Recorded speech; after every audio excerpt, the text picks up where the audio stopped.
this film, I read an interesting quote. For the Siddhartha Gautama, the Buddha, he said that good people have to get out of the bed every day and try to empty the ocean with a ladle, right? And I thought that was, I knew that was profound, and I paused for a second, and I said, all right, what the hell is a ladle, right?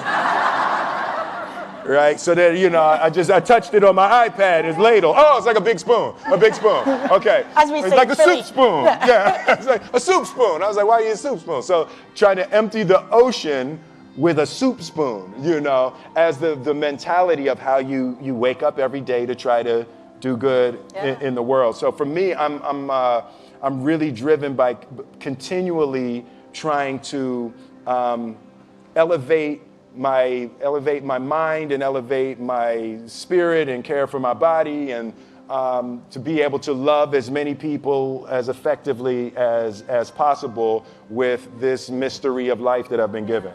Here we are at Facebook, and our COO, Sheryl Sandberg, she just suffered a massive loss. Yes, her husband absolutely. died.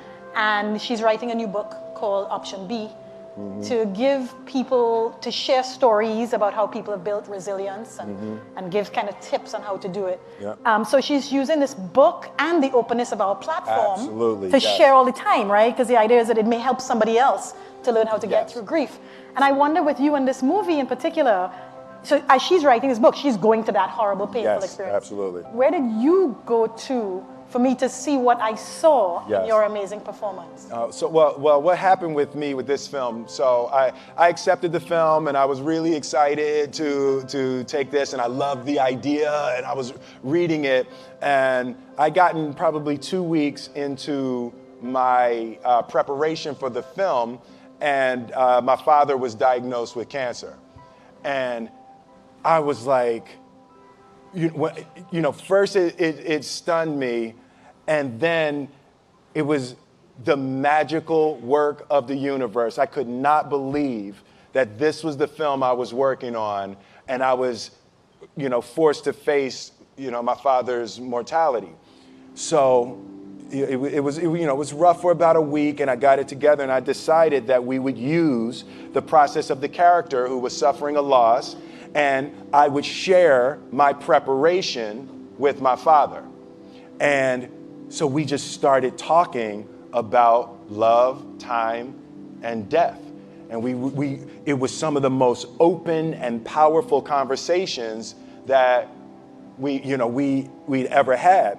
And they gave him 6 weeks, and he lived for 4 months.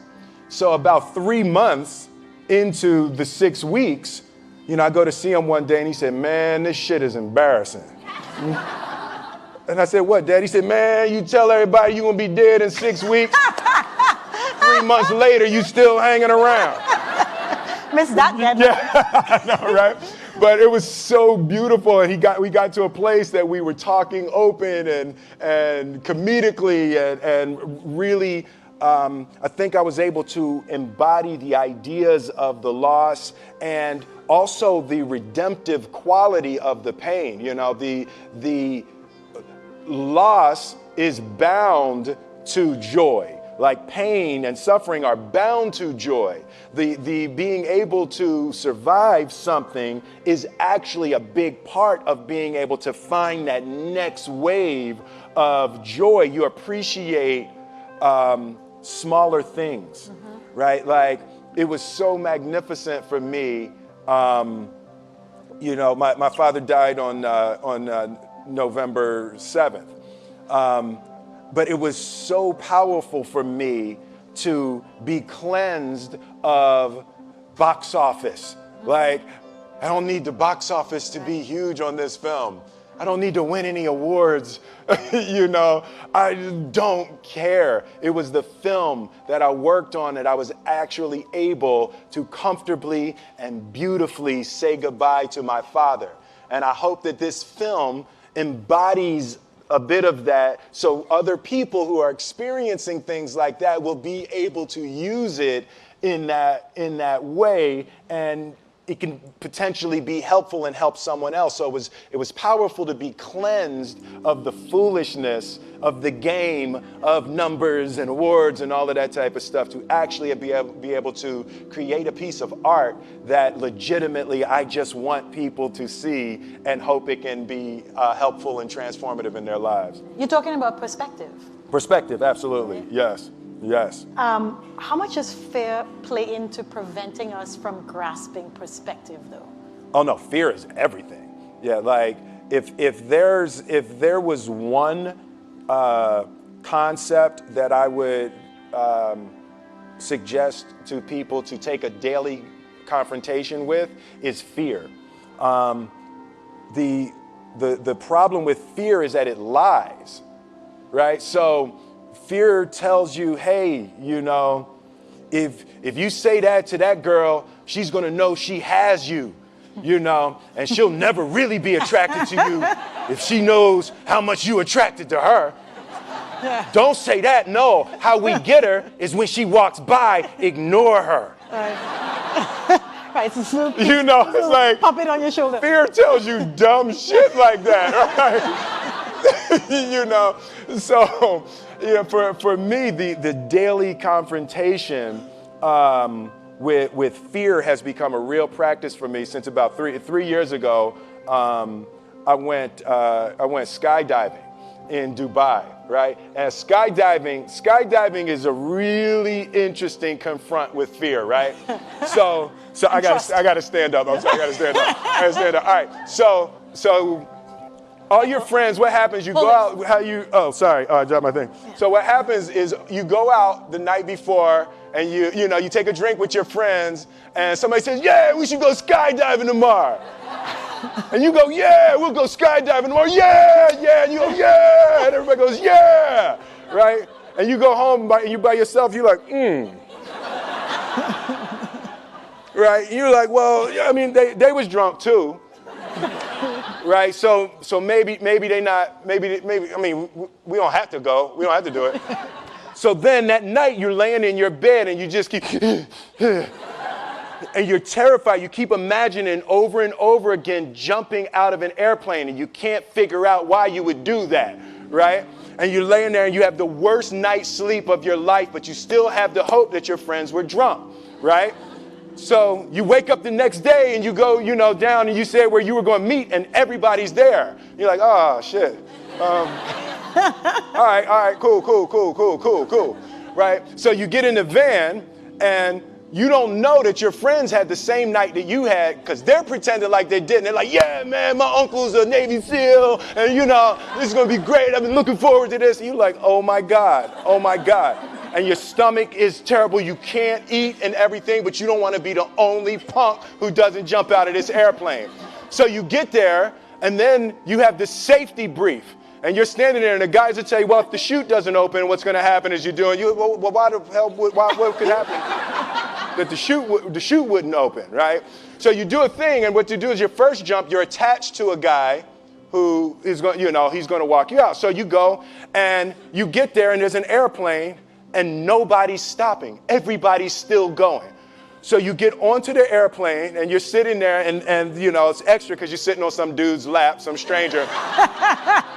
You're sitting on his lap, and it's like, you trying to make small talk. Yeah, man. So you be jumping with people all the time, huh? Right? So, and then you just want to make sure, you got kids, right? You got people you need to see, right?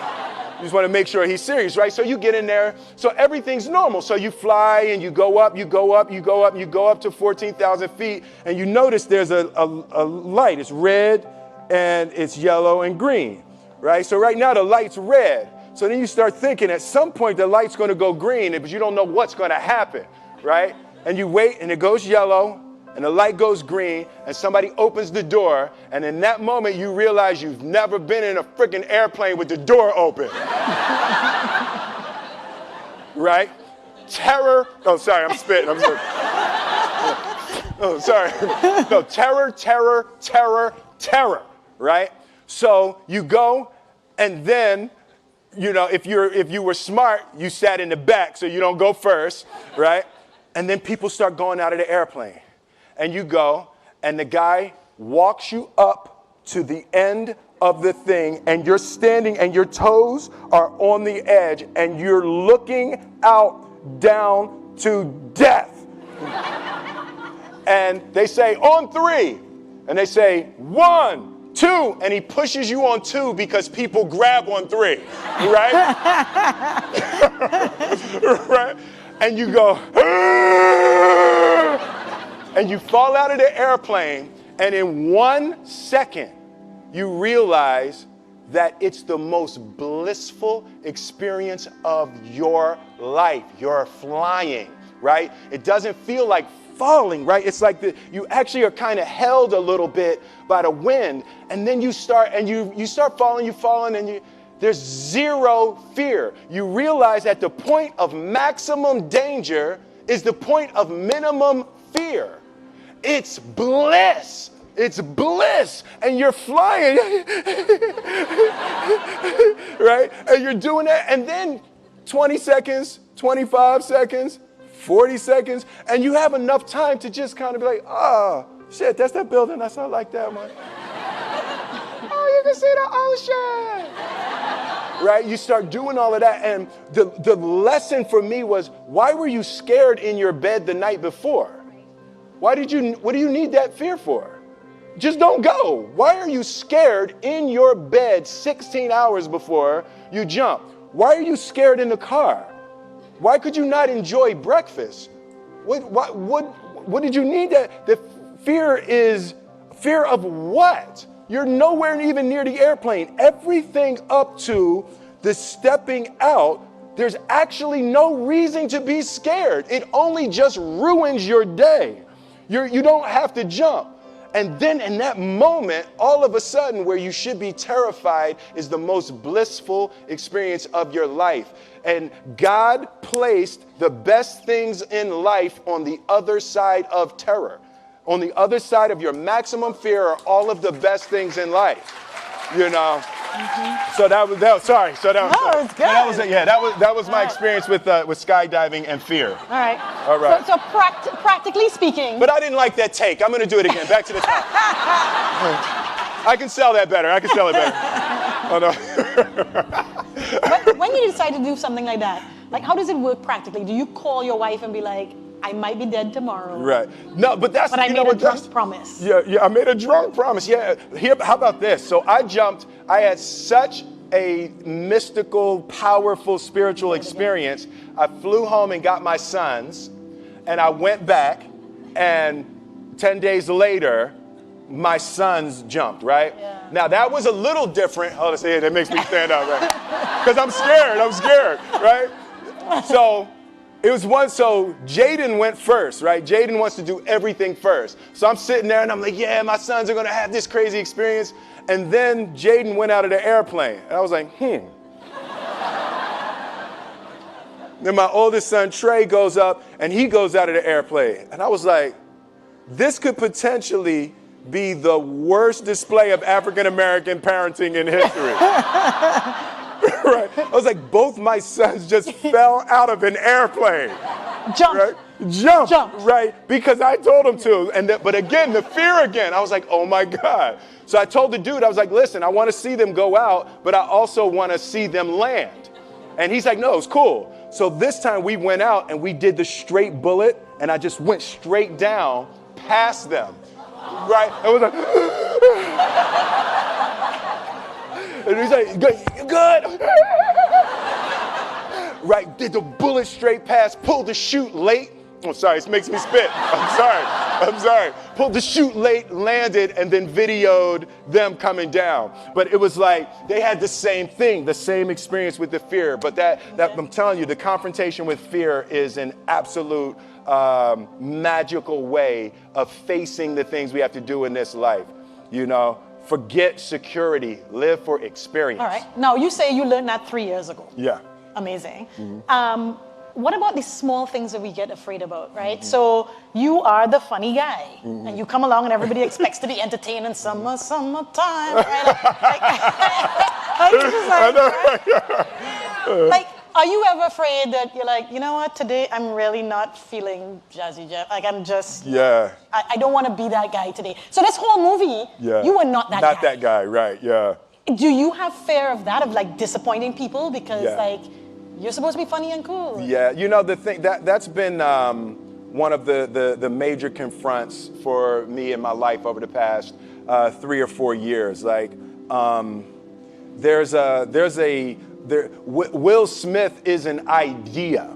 Right? So there's parts of that that's me, but that character from The Fresh Prince of Bel-Air was who I was 26 years ago. I love it. You see, they love it, right? Exactly. You people are this man's crack. Okay? He's talking about evolving, and like moving on, and you're like, Fresh Prince! That's what we want to hear about! You know, so but that's the thing, to be able to boldly be able to move and grow and create and hope that the things that I'm, you know, able to deliver at this point. You know, I was 20 doing the Fresh Prince. You know, so I'm 48 now. So it's a really different time in my life. Yeah, that got less of a cheer. Yeah, like woo. No, like, tell us what that's like. Yeah, no, right, yeah. Yes, Forget girls, please. yes, yeah. But yeah, you know, it's... So do you have a fear of being completely who you are? Because it may disappoint some people who just want to see that 28-year-old. Yeah, no, I definitely have difficulty with that. You know, there's a certain, you know, when you've created things that are so iconic, it becomes healing for people. Nostalgia is healing. You know, to the Fresh Prince theme is healing to hear that, you know, and it just harkens back to a time and a feeling and an energy, you know, that is a beautiful way to help relieve some little touch of suffering, you know. So when people see me or the Fresh Prince, and even during that time, the movies that I made while I was making the Fresh Prince, so it was the Fresh Prince during the winter, and then the summers were Bad Boys, Independence Day, Men in Black, you know. So it was like, it really captured a time. So it's very difficult. I wouldn't have it any other way. I love being able to make people smile and cheer, you know, over that. But I also am going to boldly go to new creation. You know, even something like the decision. You know, I had the 2 screenplays in front of me for the Independence Day 2 and for Suicide Squad. So I had to choose between the 2 of those. And even the choice of going to Suicide Squad, nothing about the qualities of the movies, but the choice of trying to go forward versus clinging and clawing backwards, you know. So I do want to aggressively go forward and do new things and create and hopefully be able to stumble upon a new heyday. Mm-hmm. Amazing. Now you have an incredible cast. Oh God, yes. In this movie. How does that happen too? Like, how do so many big stars decide, this? And then how does that work between you all? You know, it's the ideas, the screenplay. Alan Loeb, the screenwriter, he just wrote a brilliant screenplay. Everyone related to the ideas of love, time, and death as powerful tools to try to put your life back on track. So everyone related to the journey. But it's, I mean, look at that group. That's like ridiculous. That's like a superhero movie. Yeah. Yeah. Now, did your father get to see any of it? No, he came to set once, but he didn't get to see the film. And y'all were close? Yeah, we were very close. Yeah. My father. When I put my life together and I look at my father, my mother, and grandmother were the most influential people in my life. And in my mind, when I draw it, I always draw a triangle. And my father was the base, and my mother was the left side, and my grandmother was the right side. And I always put discipline as the bottom. My father, hard work, discipline, endurance was really the foundation of creating my life. And my mother was education, and my grandmother was love. So, you know, the combination of that discipline, education, and love was a... You know what?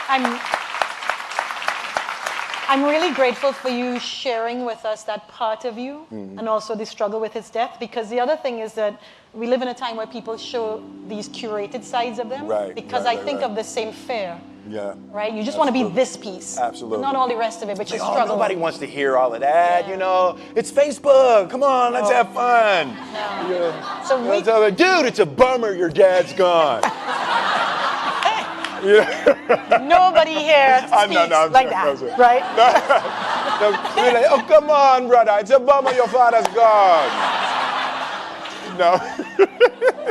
No, but, you know, for me, laughing is the elixir, you know, and that was another thing that my father taught me. He was joking all the way up to the end. Like, laughing, you have to be able to laugh at everything.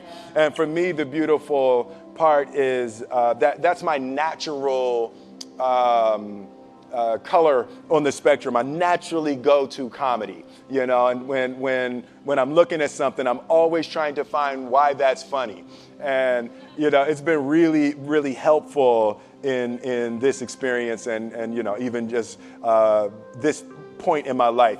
Remember to laugh, and spend time with people that make you laugh. Like, that is hugely important. Laugh and connect. Yes, absolutely. Those are good messages. Yeah. Thank you very much. Wait, no, what are you doing? Yeah. Turns out you have somewhere to be. Oh, really? But Yeah. this is, I'm enjoying it. I know. You know what? You can chuck up your foot. We are happy for you to stay. We have free food. We have some couches you could lie on. I love this. But apparently you have to go pay some bills. I got to pay some bills. Okay. Well, thank you guys very much. This has been spectacular. I know, it's crazy. But you know what? I know. We have a little piece of a movie for you. Okay. We're going to show you a featurette is what they call it. We got a featurette. We have a featurette. Woo! You've probably seen it already. I've probably seen it, yeah. Oh, I get to go. Okay, yeah. So. Oh, no.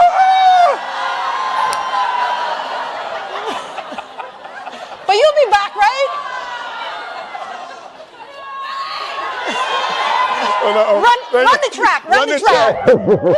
Thank you. What is your why? Why did you even get out of the bed this morning?